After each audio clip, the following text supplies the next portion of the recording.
Mummy, mummy কোথায় mummy? হে ভগবান, মাথা কিভাবে ফাটলো? স্কুলের একটা ছেলে বেঞ্চ থেকে ফেলে মাথা ফাটিয়ে দিয়েছে। তুমি কি করছিলে তখন? তুমি কিছু করতে পারলে না কেন?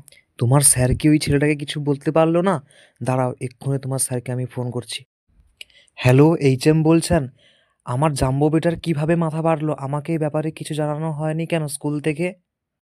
দেখুন, আপনার জাম্বো আর বুলটারও ঝগড়া করছিল, তখন বুলটারোকে ঠেলে ফেলে দাঁড়াও, দিয়েছে। দেখাচ্ছি মজা এক্ষুনি।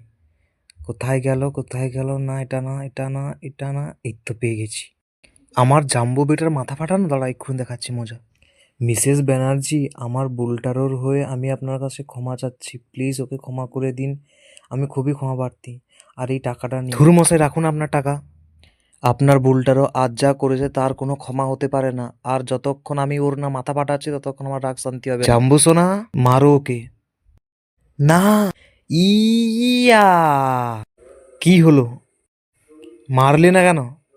আমি যদি ওকে মারি তাহলে আমিও ওর মতো হয়ে গেলাম তো। বুলটারও, চলো পালাই আমরা এখান থেকে। মমি, এটা আমি ঠিক করলাম তো? হ্যাঁ জাম্বো বেটা, তুমি একদম ঠিক করেছো। তুমি আজকে আমার চোখ খুলে দিয়েছো জাম্বো বেটা। বন্ধুরা, প্লিজ লাইক, শেয়ার আর চ্যানেলটা সাবস্ক্রাইব করতে ভুলো না কিন্তু।